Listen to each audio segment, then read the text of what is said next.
Walmart is in a unique position when it comes to sort of media measurement, because of our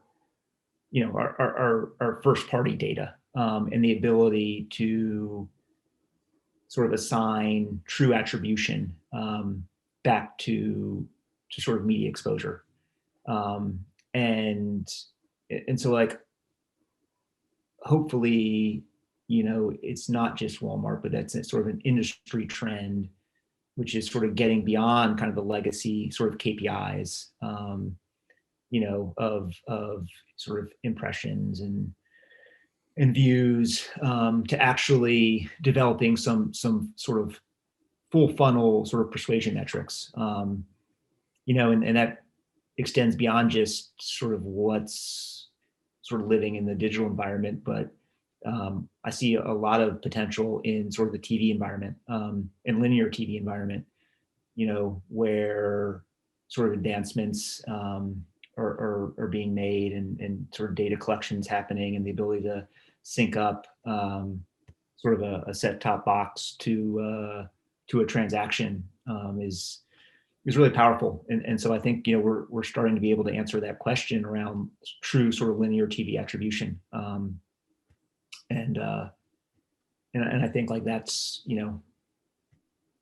understanding the amount of money that's being spent in that space still, being able to answer those questions with sort of intense granularity is really important. And of course, we hear a lot about first-party data, third-party data, all kinds of signals. You guys have a fantastic database, powerful first-party data trove. How does that fit into the way that you plan or measure media? Well, I think it sort of factors into sort of the whole kind of ecosystem from planning. So you think about like, taking an audience first approach to sort of media planning and optimization, versus maybe a channel based approach. And so, from there, gives us the ability to,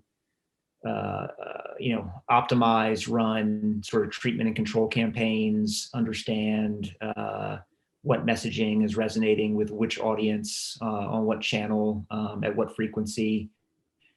And then, how can we, optimize our media spend, to make it sort of the most efficient, understanding, that we can sort of create custom sort of TV rankers based on, different audience segments, to then sort of the full funnel kind of attribution back to a transaction.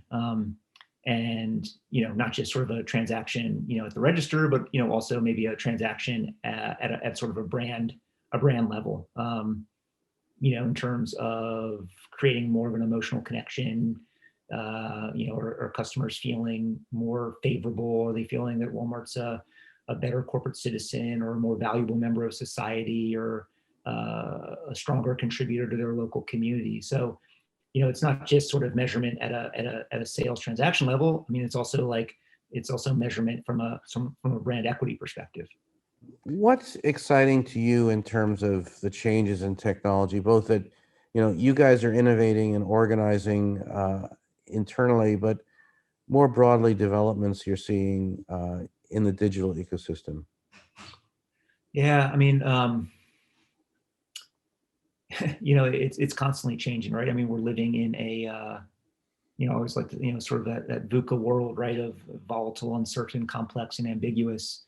And, changes in sort of data and technology, are happening at an exponential rate. And so, how do you sort of keep your fingers on the pulse of, what is sort of rapidly changing in these sort of evolving media ecosystems? And, it's how do you sort of try to stay ahead? And, I think, the sort of advancements in automation, advancements in, throughout all the buzzwords, AI, ML,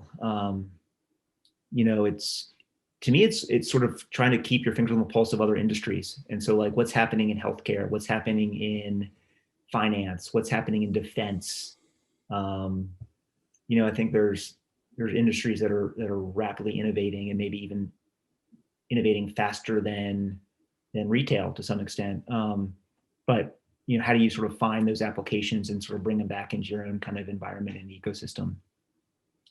Uh, is is something that we sort of strive to do, which is sort of just understanding the world, understanding sort of the zeitgeist, what's happening sort of culturally, politically, socially, economically, and how do you sort of connect that intelligence back into sort of your own sort of business comms marketing strategies?